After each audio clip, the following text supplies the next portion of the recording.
Hello everyone. I've counted the votes, and the card that you wanted me to talk about most is the one and only... Hey pal, Trade Prince Gallywix here! Let's begin, shall we? Jester Gallywix is the ruthless, scheming, wealthy trade prince of the Bilgewater cartel and leader of the Goblins allied with the Horde. In his youth, he lived alone with his father, Luzik Gallywix, because his mother left him when he was very young to live out her life of piracy. On his 10th birthday, Gallywix decided to run away from his home of Drudgetown to follow in his mother's footsteps and become a pirate king in the South Seas. He was about to step outside the door and never become the trade prince that we know him as today, until he heard his father being shaken down by a loan shark called Skezo. His father's ideas never went according to plan. He wasn't great at running his business. He didn't even force his own son to work for him, which was very embarrassing to Gallywix. And to top it all off, Skezo ate Gallywix's birthday cookie, which pissed him off royally. He decided to abandon his plan of becoming a pirate and decided to stick around. He borrowed some money from Skezo's loan shark and he promised to pay them back with interest. That night, Skezo and his entire gang, the loan sharks included, they showed up to collect what was owed. There's nothing that draws out Goblin society faster than public humiliation, so all around Copper Street, doors opened up and the neighbors they leaned out to watch. Only Gallywix's father was gone, out to get his son a new birthday cookie,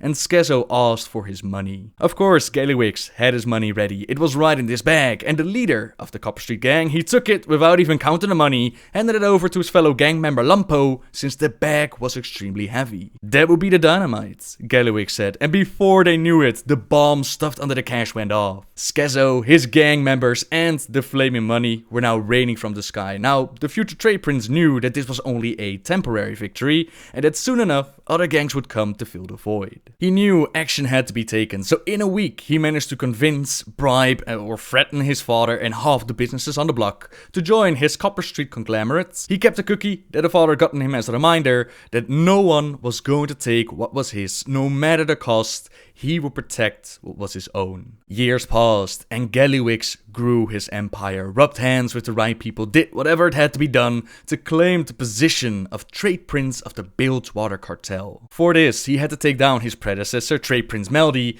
and despite falling in love head over heels with Meldy's daughter Nessa, Gallywix could let nothing stand in his way, and he carried out his plans. He lost the girl in the end, but he didn't care. He had limitless wealth and power. To this day, he still sends Nessa a new painting every year of him enjoying his riches, and in return she sends him plain boxes wired with explosives. Who says that long distance relationships don't work? Now Gallywix, he's not the only trade prince in the world. He's specifically tied to the Bilgewater cartel, which is part of the Trade Coalition, the name of the Goblins merchant empire. There are more known trade princes in the world, but it's not clear what faction each of them belong. Regardless, this video is about Gallywix, and around the Cataclysm, a goblin that will not be named, they tried their best to kick him off his throne and take his place. This goblin is the player around the time of the Cataclysm, and we did just as Gallywix did. We rubbed the right hands, we made enough moolah, we drove over a few pirates, all seemed to go according to plan. Nothing could stand in the way of becoming the next trade prince.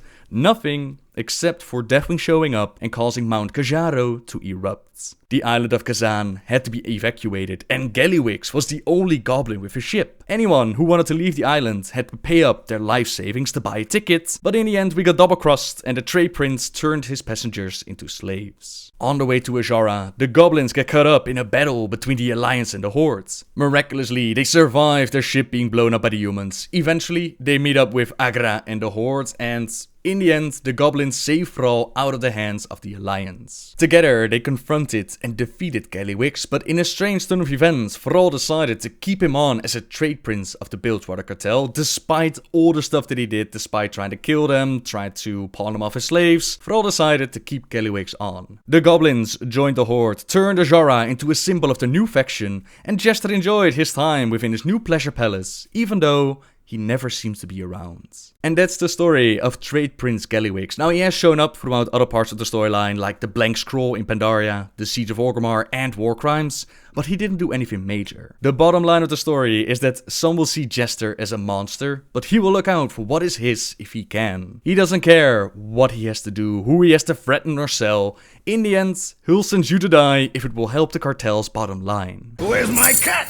As always, I'll leave it up to you guys and girls to decide what card we're going to talk about next, so leave your suggestion in the comments down below, and who knows, your card might be used in the next video. Subscribe if you like my videos, leave a like if you enjoyed this one, and until next time guys, see ya!